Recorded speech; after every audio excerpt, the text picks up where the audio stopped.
जय तो भारतम। साथियों, स्वागत है आपका। साहित्य संसार कार्यक्रम की शुरुआत पिछले हफ्ते हमने की थी। उसी के दूसरी कड़ी में आज हम आपके साथ जुड़े हैं। बहुत अच्छा सहयोग आपने दिया, बहुत सारे साहित्यकार साथी हमारे साथ जुड़े। निसंदेह आपकी ये प्रतिक्रिया हमारा उत्साह वर्धन करती है, आगे बढ़ने को प्रेरित करती है। कोई सुझाव आपका है तो आप प्रतिक्रिया में हमें दे सकते हैं। अब आज के कार्यक्रम की तरफ आपको लिए चलता हूँ। आदरणीय मदान साहब कैथल से हमारे साथ जुड़े हैं। मदान साहब, स्वागत है आपका। कैथल से ही हमारे साथ आदरणीय कमलेश शर्मा जी हैं। शर्मा जी, आपका स्वागत है। दिल्ली से हमारे साथ जुड़े हैं डॉक्टर अमरनाथ अमर जी। आदरणीय अमर जी, आपका भी स्वागत है। फरीदाबाद से मातृशक्ति हमारे साथ जुड़ी हैं। आशमा जी, स्वागत है आपका। धन्यवाद। और फरीदाबाद से ही हमारे मंच को गौरव प्रदान करने के लिए हमारे साथ जुड़ी हैं नमिता राकेश जी। नमिता जी, आपका भी हृदय से स्वागत। सभी को नमस्कार। प्रोफेसर अमृतलाल मदान। प्रोफेसर मदान 50 वर्षों से अधिक समय से साहित्य साधना कर रहे हैं और अपनी स्थापना के 50 वर्ष पूरे कर चुकी साहित्यिक संस्था साहित्य सभा कैथल के संस्थापक सदस्यों में से एक हैं और वर्तमान समय में साहित्य सभा कैथल के प्रधान भी हैं। उन्हें हरियाणा साहित्य अकादमी द्वारा बाबू बाल मुकुंद पुरस्कार से सम्मानित किया गया है तथा अब तक साहित्य की विभिन्न विधाओं पर उनकी 60 से अधिक पुस्तकें प्रकाशित हो चुकी हैं। देश भर की विभिन्न सरकारी और गैर सरकारी संस्थाओं के द्वारा सम्मानित प्रोफेसर मदान बहुमुखी प्रतिभा के धनी हैं। कवि के साथ साथ एक नाटककार के रूप में भी आपकी विशेष पहचान है। अमृतलाल मदान जी अनेक अंतर्राष्ट्रीय और राष्ट्रीय मंचों पर अपनी प्रस्तुति दे चुके हैं। श्री कमलेश शर्मा जी साहित्यकार के साथ साथ वरिष्ठ इतिहासकार श्री शर्मा वर्षों तक साहित्य साधना में रत रहे हैं और उनके अनेक काव्य संग्रह प्रकाशित हो चुके हैं जो हरियाणा साहित्य अकादमी से पुरस्कृत भी रहे हैं। आप अनेक राष्ट्रीय मंचों के साथ साथ अनेक टीवी चैनलों पर भी अपनी प्रस्तुति दे चुके हैं। डॉक्टर अमरनाथ अमर जी जो दूरदर्शन में कार्यक्रम निदेशक के पद से सेवानिवृत्त हुए हैं, उन्हें प्रिंट और इलेक्ट्रिक मीडिया के क्षेत्र में 35 वर्षों का अनुभव प्राप्त है। उन्होंने हिंदी के विभिन्न साहित्यकारों के जीवन पर सैकड़ों डॉक्यूमेंट्री और कार्यक्रमों का निर्देशन किया है। राष्ट्रपति द्वारा गणेश शंकर विद्यार्थी सम्मान के साथ साथ भारत सरकार के अनेक मंत्रालयों से सम्मानित डॉक्टर अमर की अब तक अनेक पुस्तकें प्रकाशित हो चुकी हैं। साहित्य जगत में उनका विशेष स्थान है। हमारे साथ फरीदाबाद से जुड़ी हैं आशमा कोल जी जो कृषि मंत्रालय भारत सरकार में राजपत्रित अधिकारी के पद से सेवानिवृत्त हुई हैं। आशमा जी का नाम साहित्य के क्षेत्र में बड़े आदर से लिया जाता है। उनके अब तक 6 काव्य संग्रह प्रकाशित हो चुके हैं और आकाशवाणी और दूरदर्शन के अनेक केंद्रों से उन्होंने काव्य पाठ किया है और उनकी रचनाएं प्रसारित हुई हैं। आपको देश भर के राजकीय और गैर राजकीय संस्थानों के द्वारा सम्मानित भी किया गया है। काव्य शिल्पियों के इस मंच पर आज हमारे साथ जुड़ी हैं नमिता राकेश जी। हरियाणा साहित्य अकादमी द्वारा श्रेष्ठ महिला रचनाकार के सम्मान से सम्मानित नमिता राकेश गृह मंत्रालय भारत सरकार में राजपत्रित अधिकारी हैं। साहित्य समाज में एक प्रसिद्ध कवित्री के रूप में जानी जाने वाली नमिता राकेश जी ने विभिन्न भाषाओं में लेखन कार्य किया है और अब तक उनकी 30 से अधिक पुस्तकें प्रकाशित हो चुकी हैं। प्रकाशित पुस्तकों में 10 से अधिक काव्य संग्रह हैं। हरियाणा साहित्य अकादमी के साथ साथ उन्हें देश भर की अनेक संस्थाओं के द्वारा सम्मानित किया गया है। साथियों, आइए शुरुआत करते हैं। माँ शारदा को नमन करते हैं। अज्ञानी को ज्ञान दो, सभा में सम्मान दो, सुर लय और ताल का माँ शारदा वरदान दो।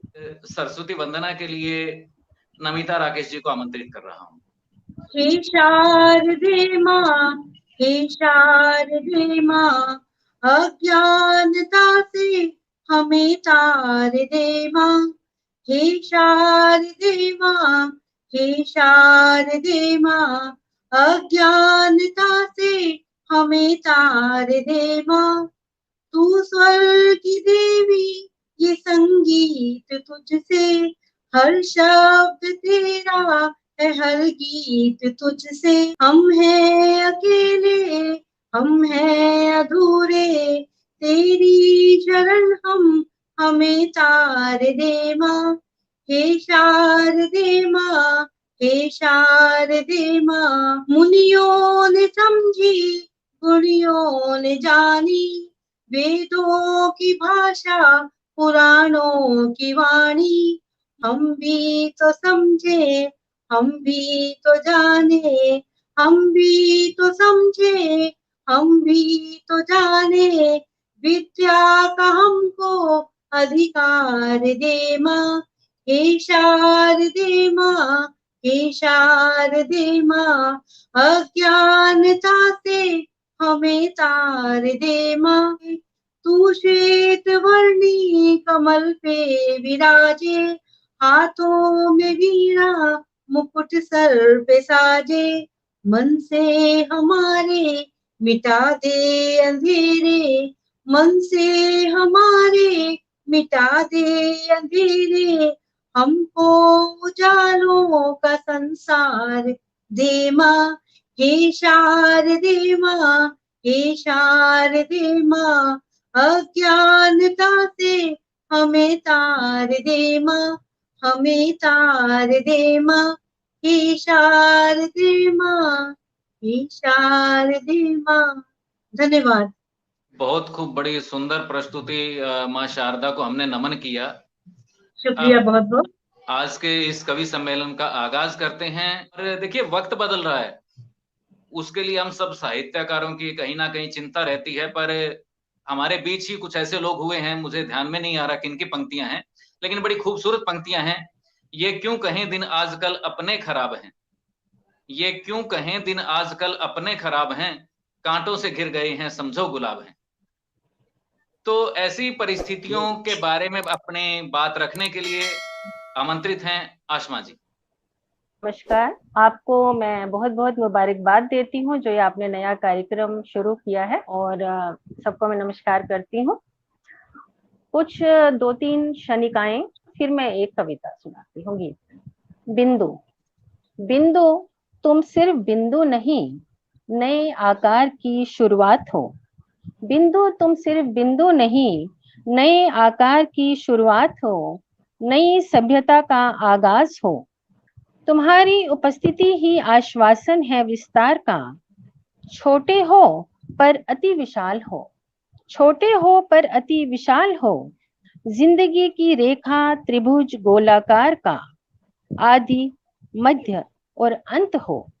बिंदु तुम स्वयं में, बिंदु तुम स्वयं में संपूर्ण और स्वच्छंद हो, संपूर्ण और स्वच्छंद हो। अगली शनिका है मेरी, दर्द। उसकी आंखों में आते देखा जब समुद्र का उफान, उसकी आंखों में आते देखा जब समुद्र का उफान। मैंने बचने के कई उपाय किए, पर ले डूबी मुझे वो अपने साथ। फिर उसकी आंखें थी, वो तूफान था, और मेरा उनमें डूबना यकीनन था, यकीनन था। औरतों के लिए एक शनिका दे रही हूँ। पिता ने इशारों में नसीहत दी, पिता ने इशारों में नसीहत दी। पति के इशारों पर नाचती रही, पुत्र के इशारों पर खुद को जांचती रही। ये नसीहत नाच और जांच ही अब उसकी जिंदगी है, अब उसकी जिंदगी है। अग्नि और मंत्र। मैंने देखा है उसे आग से प्यार करते, मैंने देखा है उसे आग से प्यार करते, अपने प्रेम का इजहार करते। हाँ, हवन में मैंने मंत्र को घूमते देखा है अग्नि की बीन पर। जब लपटें उठती हैं चूमने मंत्रों के लब, जब लपटें उठती हैं चूमने मंत्रों के लब, मंत्र खुशी में झूम झूम उठते हैं और शुद्ध कर देते हैं अपने पवित्र प्रेम से ये सात्विक पर्व, ये सात्विक पर्व। एक कविता रखती हूँ, जीवन गीत। हर एक पल जीवन का गाया मैंने सुंदर गीत की तरह, हर एक पल जीवन का गाया मैंने सुंदर गीत की तरह। हर एक श्वास को पिया मैंने घूंट घूंट मधुरस की तरह। समय के पृष्ठों पर रचा संसार मैंने मधुर अनुबंधों का, हर बोल को महकाया मकरंद से छंदों की तरह। जानती हूँ जीवन सिर्फ फूलों की सेज नहीं, जानती हूँ जीवन सिर्फ फूलों की सेज नहीं, कांटों को भी सहलाया मैंने नर्म गुलाबों की तरह। हर एक पल जीवन का गाया मैंने सुंदर गीत की तरह। रिश्तों की माटी से बनाए आकार कई संबंधों के, और गैरों को भी अपनाया मैंने बहुत ही अपनों की तरह। मानती हूँ जीवन में सच होते नहीं स्वप्न हमेशा। मानती हूँ जीवन में सच होते नहीं स्वप्न हमेशा। फिर भी हर आस को सींचा मैंने मधुबन की तरह। हर एक पल जीवन का गाया मैंने सुंदर गीत की तरह। इस तृप्त देह की देहरी से बांधा है शावक मन को, उदासी मन की रंग डाली है इंद्रधनुषी रंगों की तरह। सोचती हूँ जीत मन की होती नहीं प्रतिदिन, सोचती हूँ जीत मन की होती नहीं प्रतिदिन। फिर भी हर हार को अपनाया मैंने बिछुड़े साथी की तरह। हर एक पल जीवन का गाया मैंने सुंदर गीत की तरह। प्यार की तुलिका से यौवन छलका शब्द की नाजुक दहलीज पर, मन के भावों को सजाया मैंने डोली में छिपी दुल्हन की तरह। दहलीज लांग कर यौवन के उस पार है सांसों को जोड़ा अदृश्य सांसों से। पूरी होगी अब मिलन की आस, पूरी होगी अब मिलन की आस, सांझ के शांत क्षितिज की तरह। हर एक पल जीवन का गाया मैंने सुंदर गीत की तरह, सुंदर गीत की तरह। बहुत बहुत धन्यवाद। बहुत खूब सुंदर सुंदर रचना, अच्छे तरीके से आपने अपनी बात को बहुत अच्छे। रखा, प्रस्तुत किया। धन्यवाद धन्यवाद। दिल के कागज से मिटाकर गलतियां उनकी, दिल के कागज से मिटाकर गलतियां उनकी, लिखूंगा खुद के सपनों की सुंदर कहानी में। कुछ क्या बात ऐसी बातें, कुछ ऐसी बातें लिखने वाला नाम है नमिता राकेश, हमारे बीच में है, आमंत्रित कर रहा हूँ। बहुत बहुत शुक्रिया दिनेश जी आपका, और इस मंच को सजाने के लिए भी बहुत बहुत साधुवाद आपको। और बहुत समय के बाद अमरनाथ अमर जी के दर्शन हो रहे हैं, तो उनको मेरा प्रणाम। पहले तो आपकी बात का जवाब कि नाम तेरे जानो जिगर कर दूं तो, कि नाम तेरे जानो जिगर कर दूं तो, काम मुश्किल है मगर कर दूं तो, तेरी चाहत पे यकीन है मुझको, तेरी चाहत पे यकीन है मुझको, पर अब मैं अगर मगर कर दूं तो। तो ये एक शब्द और एक शेर था। और स्त्री हूँ और स्त्री की बात ना करूं ऐसा संभव नहीं है। तो पहले अपना परिचय दे दूं कि हर रंग में हर रूप में ढलना नहीं आया, कि हर रंग में हर रूप में ढलना नहीं आया, गिरगिट की तरह मुझको बदलना नहीं आया।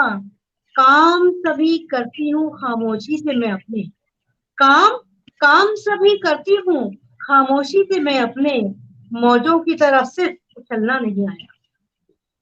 तो ये मेरा परिचय। और एक 4 पंक्तियों परिचय देखिए कि गौरी अश्क को पलकों में पिरोना साईं, कि गौरी अश्क को पलकों में पिरोना साईं, मुझको आता नहीं दामन को भिगोना साईं, प्यार से रिश्तों की तामीर किया करती हूँ, मेरे लफ्जों में ना जादू है ना टोना साईं।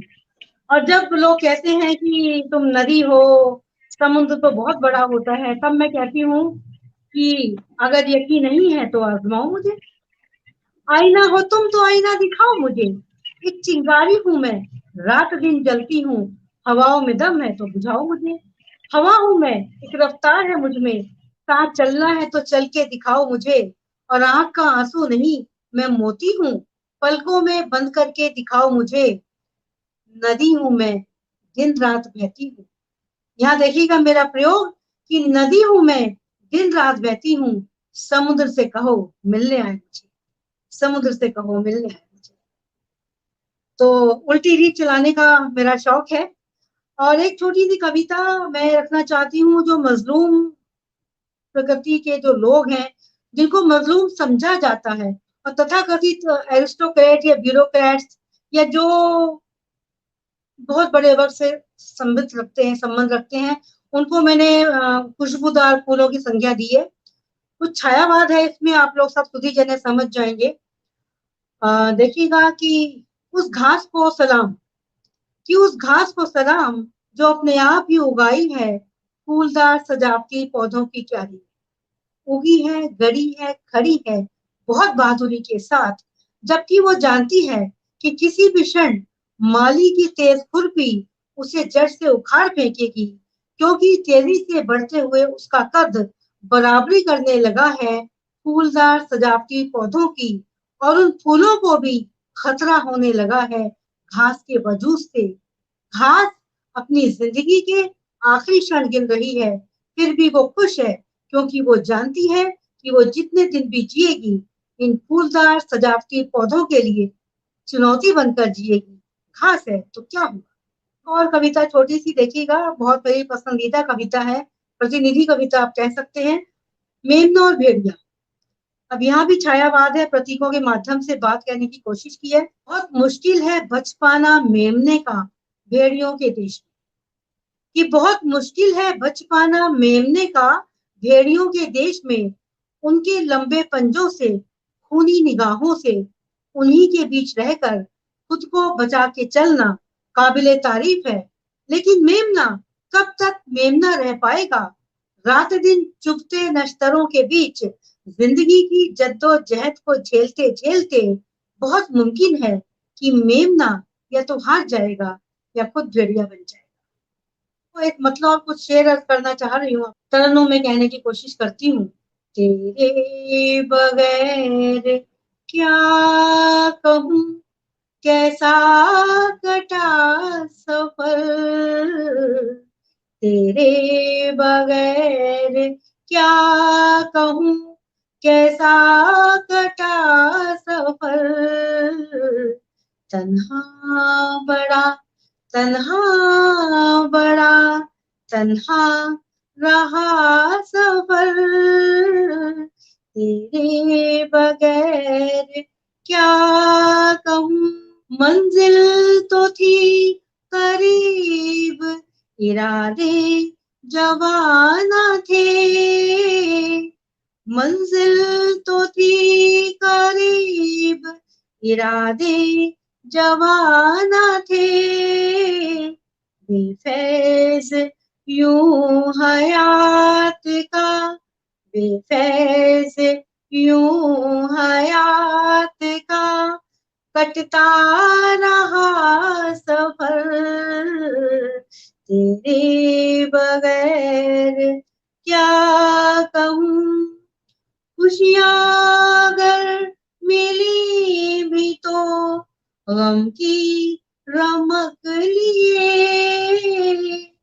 खुशियाँ अगर मिली भी तो गम की रमक लिए, गर्चे गमे हयात का, गर्चे गमे हयात का कट तो गया सफर, गर्चे गमे हयात का, पूछा ना दिल का हाल ना जाना मेरा मिजाज, पूछा ना दिल का हाल ना जाना मेरा मिजाज, खामोशियों का जाने जा, खामोशियों का जाने जा,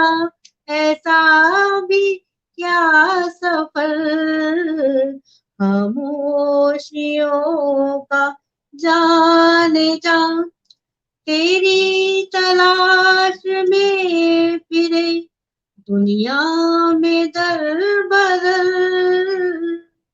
तेरी तलाश में फिरे दुनिया में दर बदर, ताउम्र जिंदगी हमें, ताउम्र जिंदगी हमें करना पड़ा सफर, ताउम्र जिंदगी हमें।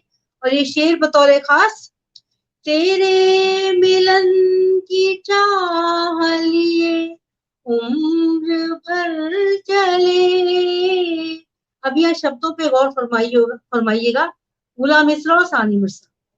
तेरे मिलन की चाह लिए उम्र भर चले, तेरे मिलन की चाह में कटता रहा सफर, तेरे मिलन की चाह में कटता रहा सफर, तेरे बगैर क्या कहूँ कैसा रहा सफर, तन्हा बड़ा तन्हा रहा सफर, बगैर क्या कहूँ। बहुत बहुत शुक्रिया। बहुत खूब सुंदर, जिंदाबाद। कैथल के एक मशहूर शायर हैं और किसी परिचय के मोहताज नहीं है, गुलशन मदान जी। उनकी पंक्तियां आपके बीच में, उनका एक शेर आपके बीच में रख रहा हूं। तेरी महफिल भी खूबसूरत है, तेरी महफिल भी खूबसूरत है, उसका हासिल भी खूबसूरत है, आपसे मिलके यूं लगा मुझको आपका दिल भी खूबसूरत है। आदरणीय अमरनाथ अमर। बहुत बहुत शुक्रिया दिनेश जी। समय को देखते हुए बहुत छोटी छोटी 2-3 रचनाएं। जी स्वागत है।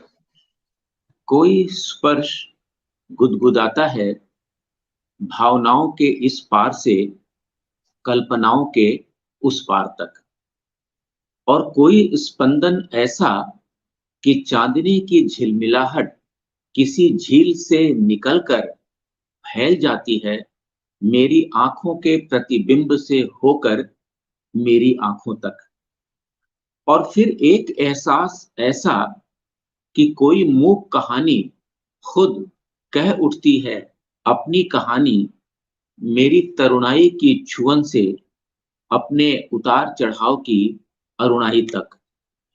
अब तो गीत बनने लगे हैं, अब तो गीत बनने लगे हैं बासंती बयारों की लय पर संघर्ष के लम्हों में भी, और पलकों की छांव में अंगड़ाई लेने लगे हैं कई मौन स्वीकृति और मौन निमंत्रण अपनी खामोशी से अपने शोर तक। और फिर आसमान की तरफ उड़ने की प्रक्रिया में सांसों के चित्रपट पर एक धुआं सा भी तो है, चिंगारी के आगोश से शोलों के बाहुपास तक। तभी तो अंधेरे में उभरा चिराग हर बार कह उठता है कोई चिंता नहीं, पर चिंतन तो है मेरे रोशनी से मेरे तले के अंधेरे तक। एक दूसरी कविता, स्थितियां जब प्रतिकूल हों गंगा में ज्वार आ जाए, हवाएं तूफान बन जाएं, गांव घर शहर सब बाढ़ में डूब जाएं, और इन्हें देख जब मैं घबरा जाऊं तब तुम मुझे अपनी बाहों का सहारा देना।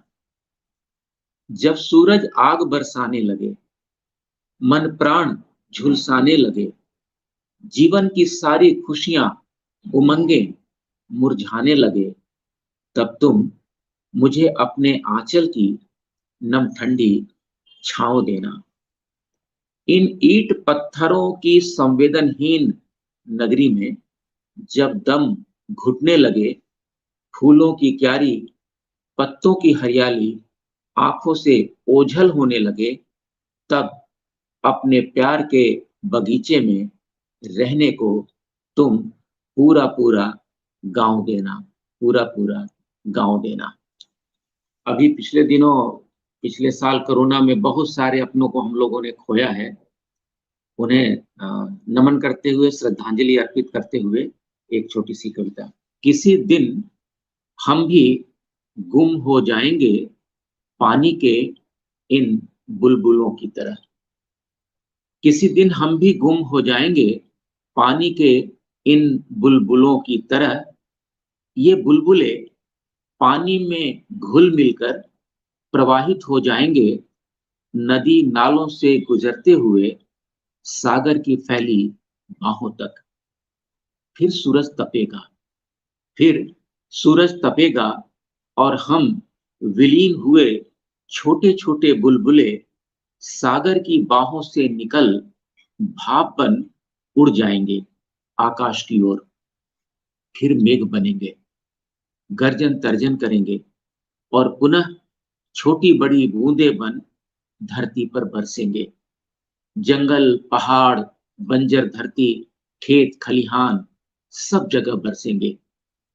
फिर नई कोपलें उभरेंगी, पत्ते थिरकेंगे, फूल खिलेंगे, कलियां हंसेंगी और चारों तरफ फैली हरियाली मुस्कुराएगी।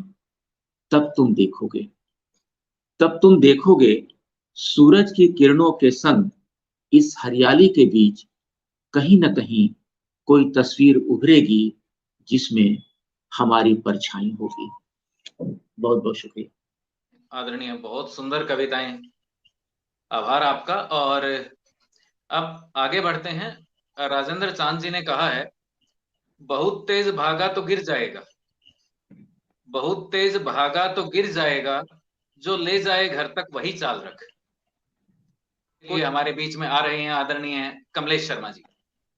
धन्यवाद। मेरी पहली कविता है, तुम पक्षी नहीं पतंग हो।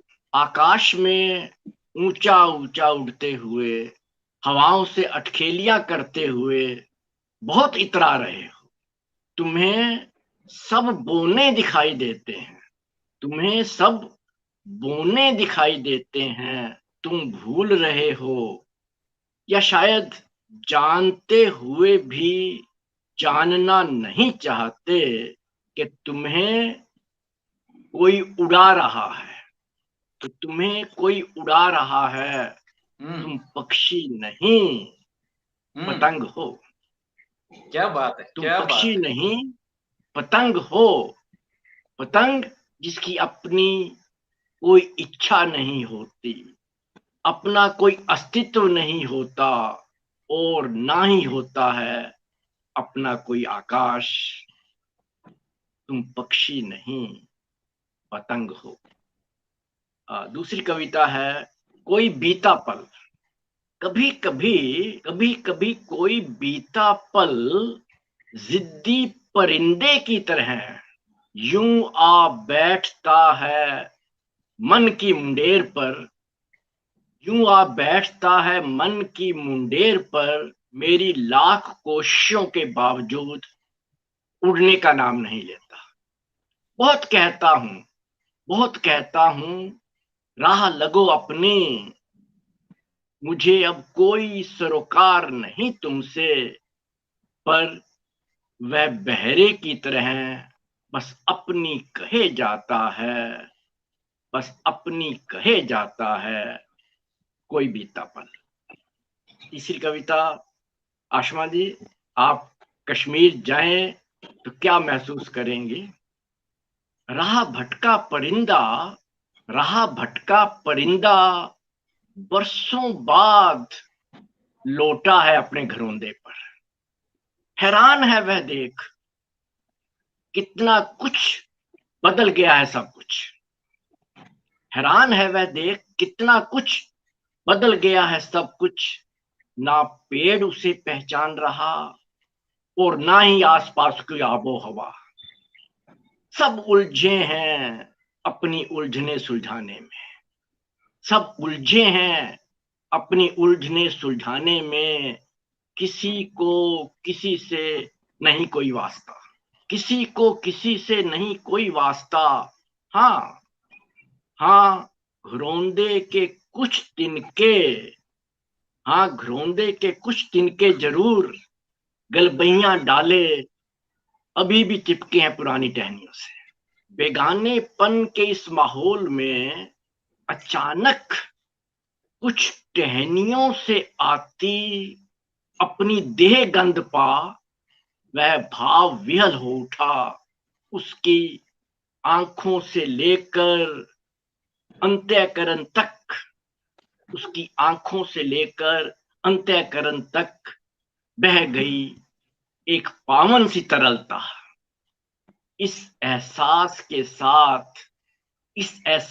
साथ कि अभी सब कुछ खत्म नहीं हुआ, अभी सब कुछ खत्म नहीं हुआ।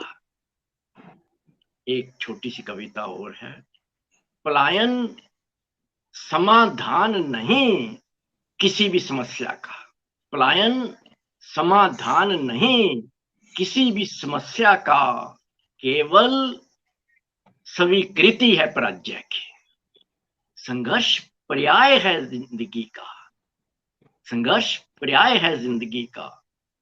पंजाबे में तप कुंभ जाता है पख, तभी सहेज पाता है जल, तभी पार करा पाता है महिवाल की सोनी को खूनी चिनाब। मिट्टी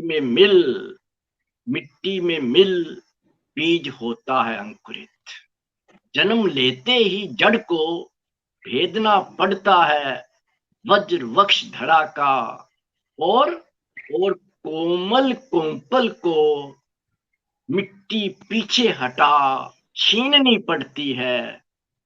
अपने हिस्से की धूप, अपने हिस्से की हवा, संघर्ष पर्याय है जीवन का, संघर्ष पर्याय है जीवन का। बहुत बहुत धन्यवाद। बहुत खूब, सुंदर सुंदर कविताएं आदरणीय, बहुत सुंदर कविताएं। साहित्य साधना करते हुए जिन्हें 50 साल से अधिक हो गए हैं, और पूरे भारतवर्ष में मैं कहूंगा साहित्य सभा कैथल एक ऐसा वट वृक्ष है जो बहुत दूर से दिखाई देता है, और जो आदरणीय अमृतलाल मदान जी के व्यक्तित्व की पहचान भी है। वरना तो चकबस्त ने कहा है, वो जमी पे था जिनका दबदबा की बुलंद अर्श पे नाम था, वो जमी पे था जिनका दबदबा की बुलंद अर्श पे नाम था, उन्हें फल्क ने यूं मिटा दिया कि मजार तक का निशान नहीं। आदरणीय अमृतलाल मदान। बहुत बहुत धन्यवाद दिनेश जी। जितना कुछ मैं बन पाया हूँ माँ सरस्वती की कृपा है, उनका चित्र मेरे सामने है। पहली कविता का शीर्षक है नेत्र जांच। दीवार पर टंगी अक्षर पट्टिका चुनौती के समान लगी, क्षीण होती दृष्टि के कवि को। दीवार पर टंगी अक्षर पट्टिका चुनौती के समान लगी, क्षीण होती दृष्टि के एक कवि को नेत्र विशेषज्ञ ने लेंस बदल बदल कर बार बार पढ़ने को कहा कुछ धुंधले से अक्षर। कवि की कल्पना जागी और वह 2-2, 3-3 अक्षर एक साथ पढ़ गया अंधाधुंध उस नीम अंधेरे कक्ष में भी। यथा ए नर तम से लड़, हट मत ना डर, सच कह जल सम बह, अगर मगर न कर, है अमर अजर। बस बस आगे नहीं कविवर, यही वाणी बार बार बोलो। बस बस आगे नहीं कविवर, यही वाणी बार बार बोलो। आपकी दृष्टि तो 16 आने ठीक है, मेरे ही दृष्टि पर खोलो, मेरी ही दृष्टि पर खोलो। दूसरी कविता है देश के प्रथम प्रधानमंत्री पंडित जवाहरलाल नेहरू जी को नमन करते हुए। कविता का शीर्षक है राष्ट्र की आत्मा। जहां भी कुछ गति है आगे ही आगे की ओर है, जहां भी कुछ गति है आगे ही आगे की ओर है। मनुष्य, नदी, पशु, सदी, सभ्यता, संस्कृति कभी पीछे नहीं मुड़ते। स्वागत करते हैं आगत का, खनन नहीं करते गत विगत का। जहां भी उत्थान है वहां नई सी उड़ान है, जहां भी उत्थान है वहां नई सी उड़ान है। एक जगह थमे रहना तो सराहन ही सराहन है। पांव ही तो पंख हैं मनुष्य के, ध्यान दीजिए, पांव ही तो पंख हैं मनुष्य के, और चुनौती आकाश का वितान है। पांव ही तो पंख हैं मनुष्य के, और चुनौती आकाश का वितान है। जहां भी निर्माण है ऊपर है, भूतल पर है। जहां भी निर्माण है ऊपर है, भूतल पर है, ऊर्ध्वगामी ना के अधोगामी, ऊर्ध्वगामी ना के अधोगामी। रसातल कभी लक्ष्य नहीं होता जीवंत कौमों का, रसातल कभी लक्ष्य नहीं होता जीवंत कौमों का। अधोगति में तो कंकाल ही हाथ लगते हैं, अधोगति में तो कंकाल ही हाथ लगते हैं, और अंधध्वंस विनाश का आह्वान है। सो संभल ए मेरे प्रौढ़ देश, सो संभल ए मेरे प्रौढ़ देश, प्रगति कर ऊंचा उड़। विश्व गुरु बनना है तो समावेशी बन, नया इतिहास बना, नफरत भुला। सच में आजादी का अमृत महोत्सव मना, सच में आजादी का अमृत महोत्सव मना। तेरी आत्मा सचमुच महान है, तेरी शक्ति स्वतंत्र राष्ट्र का, तेरी शक्ति स्वतंत्र राष्ट्र का सशक्त संविधान है, तेरी शक्ति स्वतंत्र राष्ट्र का सशक्त संविधान है। धन्यवाद। सुंदर रचनाएं, बहुत सुंदर रचनाएं, और मुझे लगता है कि हमारे दर्शकों को भी आज इस सुंदर कार्यक्रम का मजा आया होगा। काव्य सरिता में खूब आनंद उन्होंने लिया होगा, अपनी ओर से, अपनी पूरी टीम की ओर से, अपने दर्शकों की ओर। आदरणीय अमृतलाल मदान जी का, कमलेश शर्मा जी का, अमरनाथ अमर जी का, आशमा कौल जी का और नमिता जी का हृदय से आभार व्यक्त करता हूं। आपका पुनः एक बार अभिनंदन, धन्यवाद। सर्वे भवन्तु सुखिनः, सर्वे सन्तु निरामयाः, सर्वे भद्राणि पश्यन्तु, मा कश्चित् दुःखभाग् भवेत्। जय हिंद।